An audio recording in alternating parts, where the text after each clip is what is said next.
Bismillahirrahmanirrahim. Assalamualaikum warahmatullahi wabarakatuh.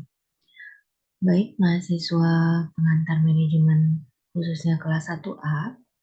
Untuk pertemuan hari ini, kita akan membahas mengenai tanggung jawab sosial dan etika manajerial.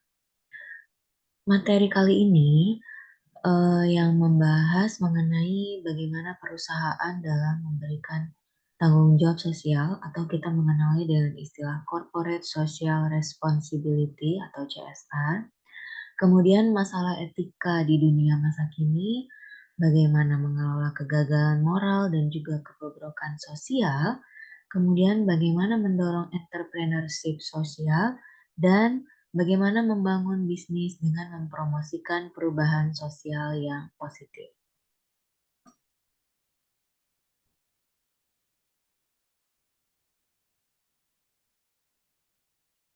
Pertama-tama kita akan membahas mengenai apa yang dimaksud dengan etika. Etika secara luas dan sederhana dapat didefinisikan sebagai sebuah pengetahuan mengenai bagaimana keputusan kita akan mempengaruhi orang lain. Dalam hal ini mencakup juga mengenai hak dan juga kewajiban manusia. Kemudian juga terkait dengan bagaimana sifat alami dari hubungan antar manusia. Nah, yang menjadi masalah adalah di mana saat ini tingkah laku tidak etis kadang-kadang menjadi bermanfaat, tetapi mereka mengabaikan isu etika, di mana mengenai etika ini akan menghadapi sebuah kesulitan di masa yang sangat panjang ya. Jadi mengenai etika ini memang sifatnya relatif ya. Ada di satu sisi kita menganggap bahwa hal tersebut tidak etis, tapi sebagian orang lain menganggapnya bahwa hal itu adalah hal yang biasa saja. Sebagai contoh, orang yang dapat berhasil melaksanakan tanggung jawab sosial perusahaan dengan mempertimbangkan etika, ini diambil dari beberapa contoh yang terjadi di luar negeri ya. Seperti misalnya yang dilakukan oleh pengusaha Elliot Hoffman, pemilik dari Just Dessert. Dia mempekerjakan pegawai, di mana pegawainya itu adalah semua yang bekas tahanan ya, jadi bekas narapidana. Kalau di Indonesia, bekas narapidana itu dijauhi karena, kita beranggapan bahwa, "Oh, ini orang jahat." Jadi kalau keluar dari penjara, dia pasti akan tetap menjadi penjahat, gitu ya. Sedangkan kalau menurut Elliot Hoffman, dia menganggap bahwa belum tentu gitu kan, mereka yang bekas tahanan siapa tahu mereka ingin berubah, ingin mengubah nasibnya, ingin menjadi pribadi yang lebih baik lagi sehingga dia mempekerjakan bekas tahanan tersebut di perusahaan rotinya. Kemudian ada juga Ben and Jerry yang membuka sebuah toko Harlem ya. Dia mempekerjakan para tunawisma. Jadi orang-orang yang tidak memiliki pekerjaan, yang biasa hidup di jalanan itu, dia pekerjakan untuk menjadi penjual es krim keliling.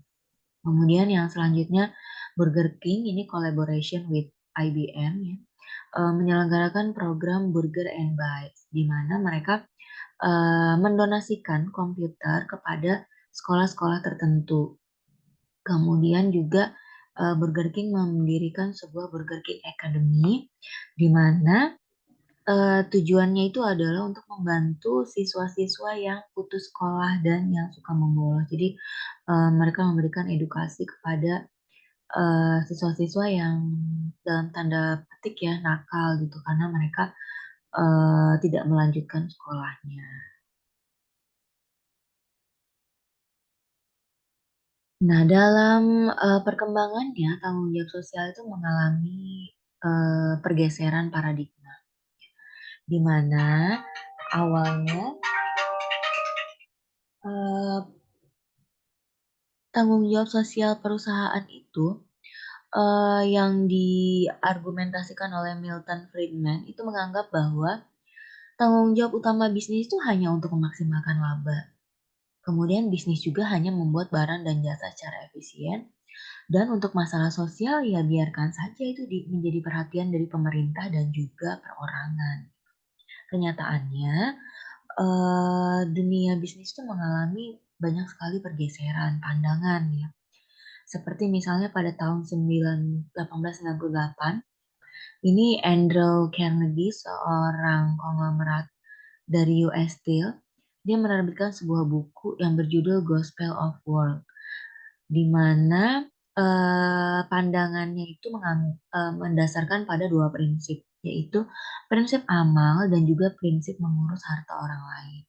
Keduanya bersifat paternalistik, yaitu mereka memandang bahwa pemilik bisnis itu berperan sebagai orang tua kepada karyawannya dengan pelanggan menjadi anak-anaknya. Jadi di tahun 1898 ini, melalui Andrew Carnegie ini, pergeseran tanggung jawab sosial ini sudah mulai berubah ya. Jadi mereka menganggap bahwa eh, yang namanya kemanusiaan, kemudian berbagi itu nggak hanya tanggung jawab pemerintah aja gitu, tapi pemilik usaha pun juga mereka punya tanggung jawab tersebut gitu, dalam hal mereka membuka charity misalnya gitu.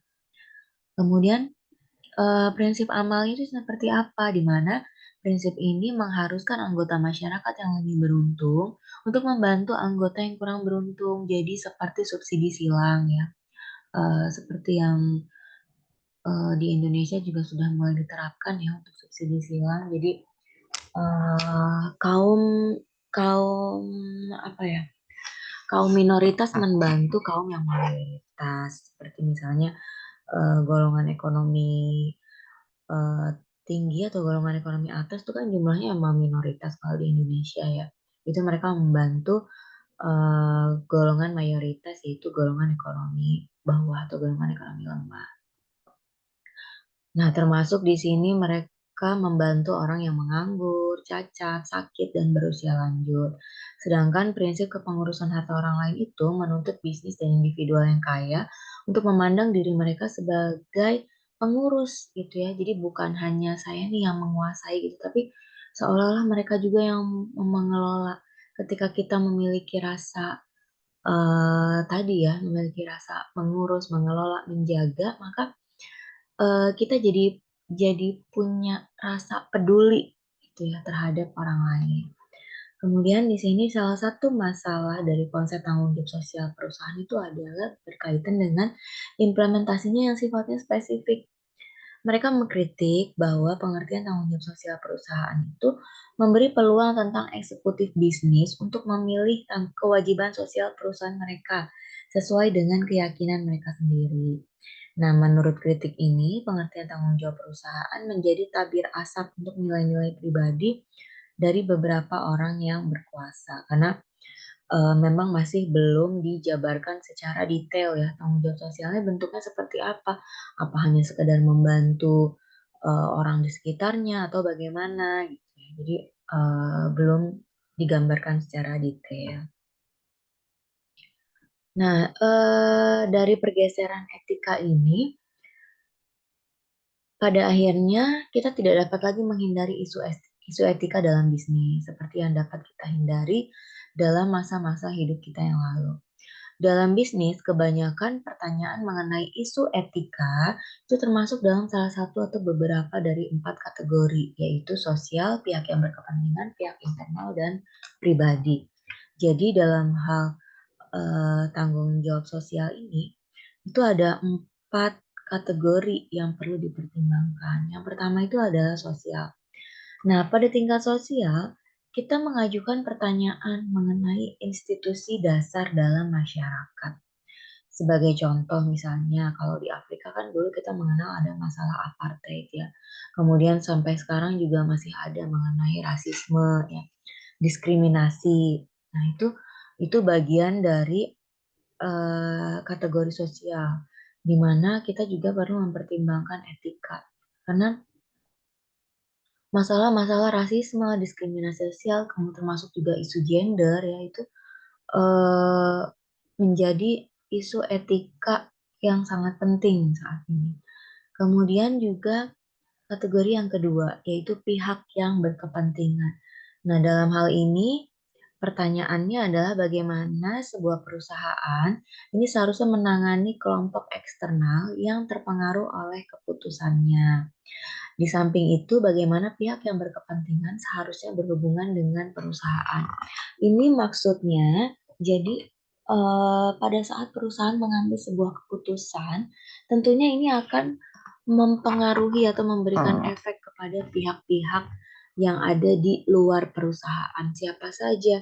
Pemerintah, masyarakat sekitar, supplier, konsumen, dan lain sebagainya. Kemudian yang berikutnya adalah kebijakan internal. Nah, dalam kebijakan internal di sini pertanyaannya adalah sifat hubungan perusahaan dengan para karyawannya. Kontrak perjanjian kerjanya seperti apa? Kemudian apakah imbal jasanya ya atau pemberian kompensasinya dilakukan secara adil atau tidak? Tuh. Kemudian yang selanjutnya adalah pribadi. Nah, dalam hal ini, untuk yang pribadi ini, kita mempertanyakan bagaimana seharusnya kita memperlakukan individu di dalam sebuah organisasi. Apakah kita memperlakukan secara adil, ataukah kita pilih kasih, ataukah kita ada sistem reward and punishment, apakah ada transparansi dalam pengelolaan perusahaan, dan lain sebagainya. Selanjutnya kita akan membahas mengenai unsur-unsur etika. Nah, sadar atau tidak sadar, pemikiran etika itu setiap hari selalu ada dalam kehidupan kita. Nah, untuk memahami apakah itu etika, maka kita harus membahas mengenai istilah kunci dari bahasa etika. Etika itu adalah nilai, ya. Nilai, hak, kewajiban, peraturan, dan juga hubungan.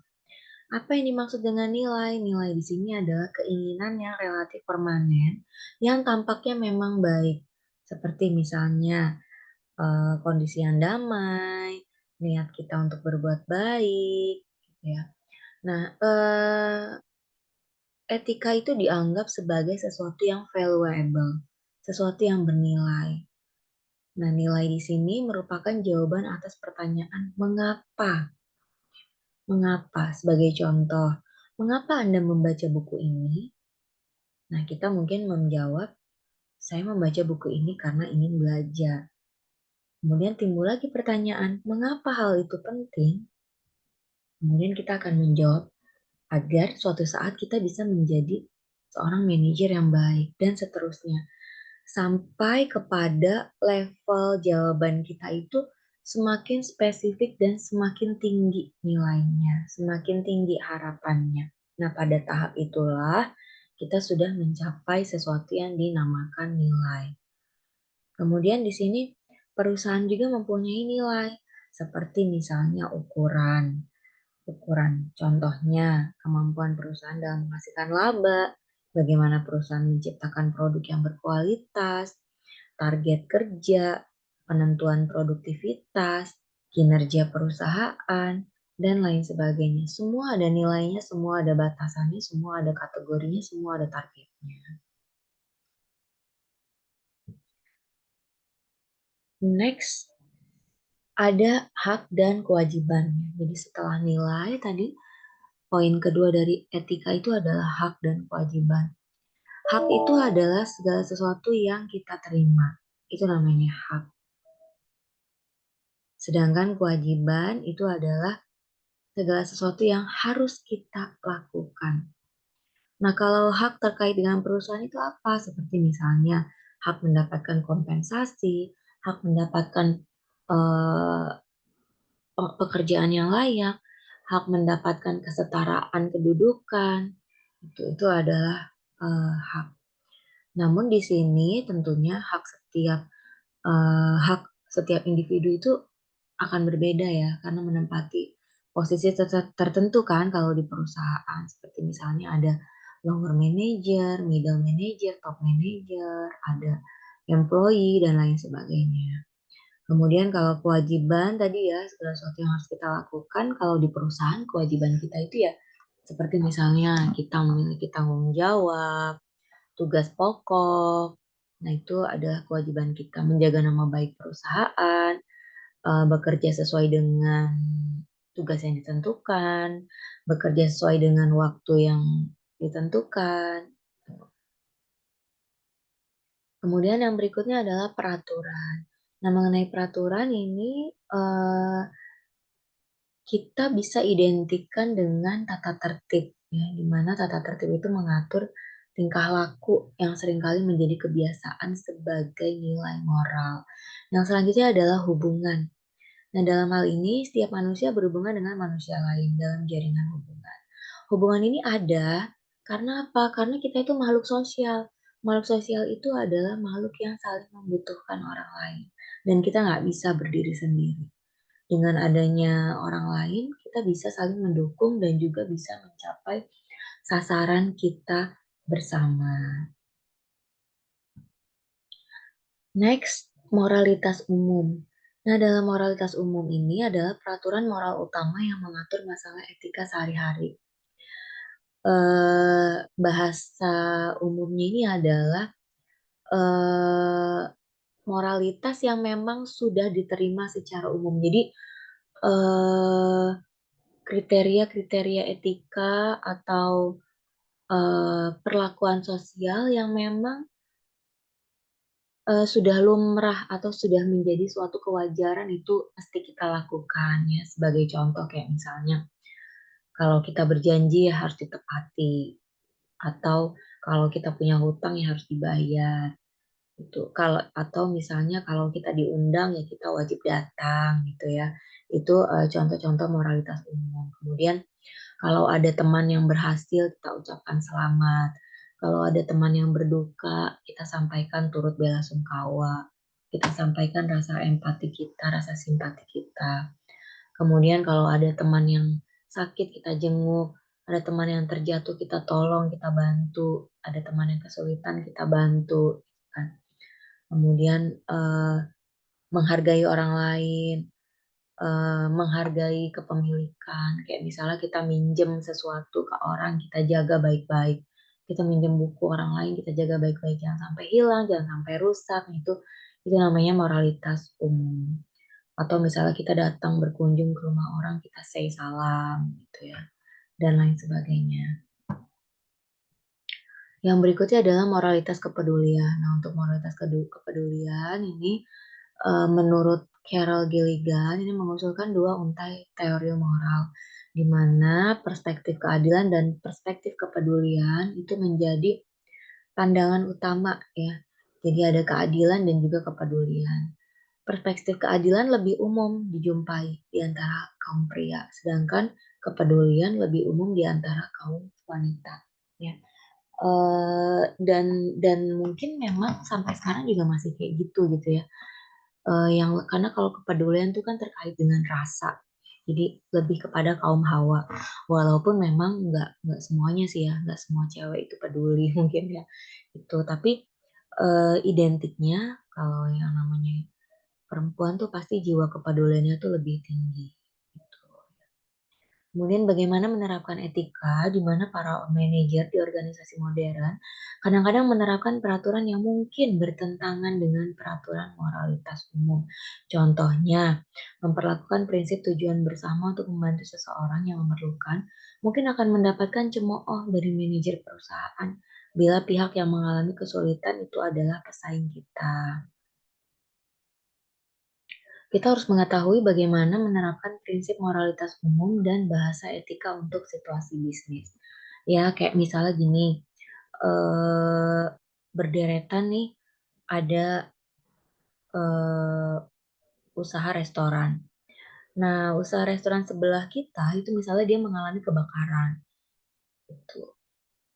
Kemudian salah satu dari kita tuh mengusulkan, ayo kita bantu gitu kan, kita bantu. Nah, mungkin ada pasti sebagian dari kita tuh yang menjawab, ngapain dibantu? Dia kan saingan kita, biarin aja, biar bangkrut. Gitu kan. Nah, eh, itu ya, jadi sering bertentangan kadang pada saat kita menerapkan etika. Nah, kemudian tantangan dalam menerapkan etika itu adalah mengenai relativisme. Apa sih relativisme? Relativisme itu gampangnya gini.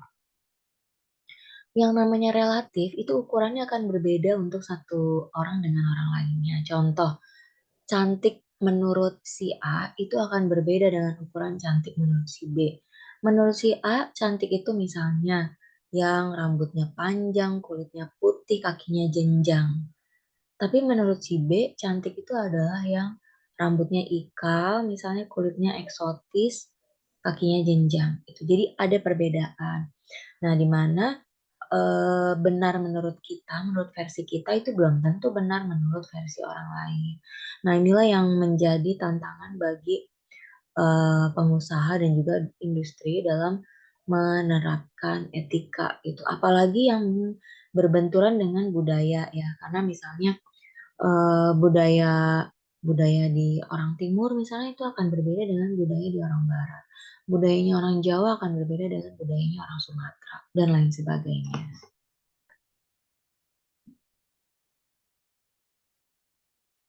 Nah, bagaimana mengelola kegagalan moral dan juga kebobrokan sosial? Ini ada dua hal yang dipertimbangkan ya, di mana kita bisa eh, mengembangkan dari contoh kepemimpinan yang beretika. Jadi mengelola kegagalan moral itu bisa alternatifnya itu adalah bisa dengan sosok pemimpin yang beretika. Ketika pimpinan kita beretika, mau nggak mau kita yang menjadi bawahannya itu akan mengambil teladan, gitu ya. Kita akan mengambil teladan dari beliau, sehingga kita juga kan jadi malu ya.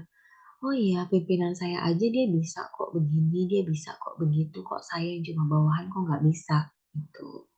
Kemudian juga sekarang sudah mulai ada perlindungan bagi whistleblower ya. Whistleblower itu adalah seseorang yang tahu nih, oh si A itu habis berbuat curang dan dia dengan berani menyatakan hal tersebut, gitu ya. Dia dengan berani mengungkapkan hal tersebut itu adalah whistleblower. Apalagi whistleblower juga sekarang diberi perlindungan ya, ada perlindungan saksi dan korban gitu. Jadi whistleblower itu kalau dalam hukum itu ya saksi pelapor. Dia yang melaporkan kayak misalnya ada korupsi, ada kecurangan di perusahaan, atau misalnya ada tindakan yang nggak etis di perusahaan, nah dia laporkan itu. Selanjutnya, hmm, wirausaha sosial. Nah ini yang sedang berkembang saat ini ya. Jadi wirausaha sosial itu adalah individu atau organisasi yang mencari kesempatan untuk memajukan masyarakat dengan menggunakan pendekatan praktis inovatif dan berkelanjutan. Saat ini banyak sekali ya entrepreneur and sosial yang bermunculan. Contohnya kayak gimana? Kalau misalnya saya ambil dari kalangan selebriti, kayak misalnya nih, cuma saya nggak tahu ya ini mereka flexing atau cuma sekedar cari sensasi atau gimana gitu. Cuma mungkin saya ambil contoh aja kayak misalnya kan eh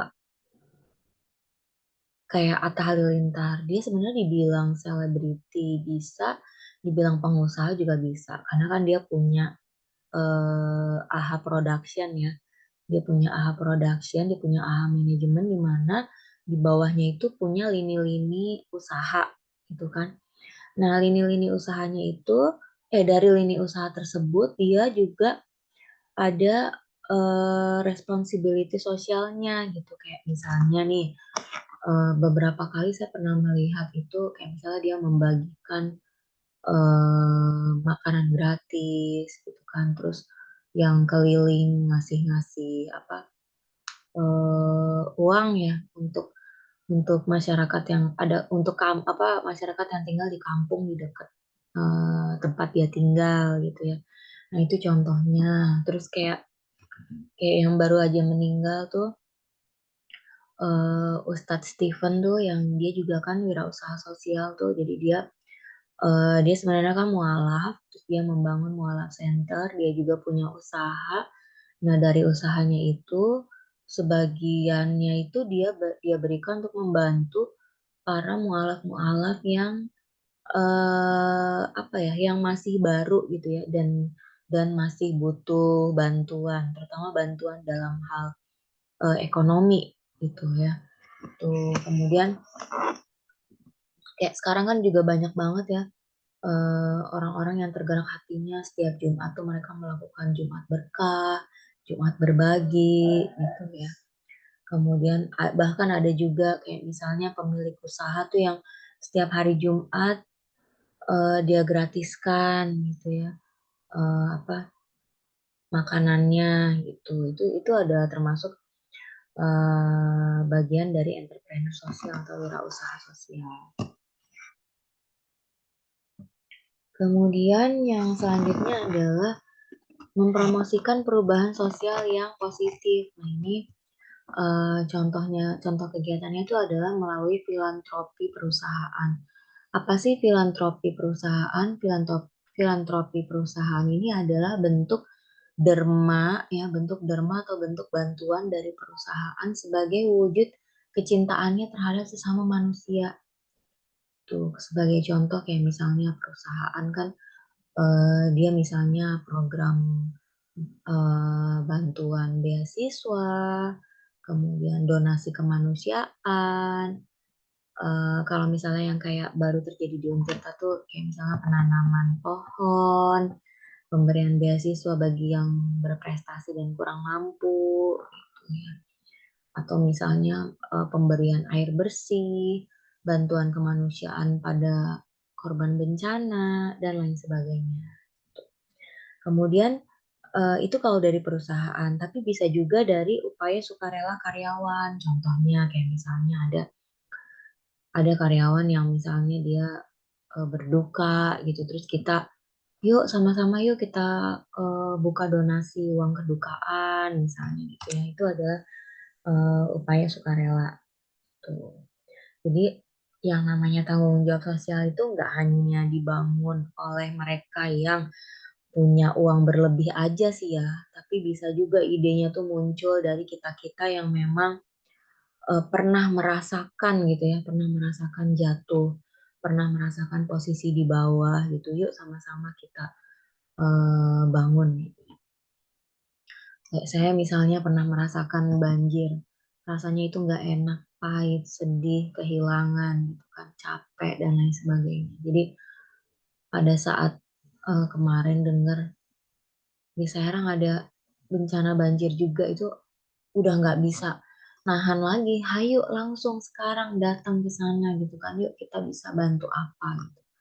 Karena ya itu tadi, karena pernah merasakan rasanya di posisi itu tuh gimana gitu, gimana nggak enaknya gitu.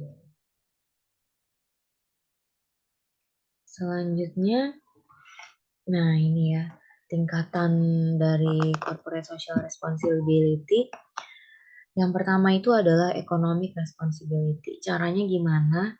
Caranya ya perusahaan supaya dia bisa bertanggung jawab secara ekonomi ya dia harus menjadi profitable gitu kan.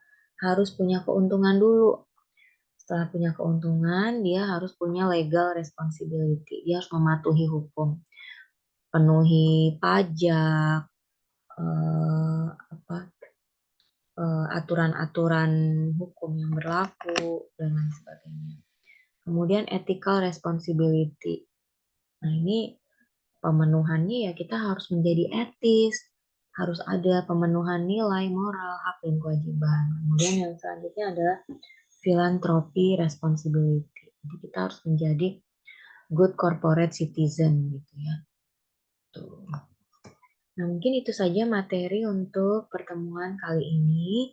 Semoga kalian semua bisa memahami apa yang saya sampaikan mengenai corporate social responsibility. Jangan lupa sering-sering googling ya, sering-sering googling karena materi yang saya sampaikan mungkin hanya sekelumit, hanya sedikit saja. Gitu.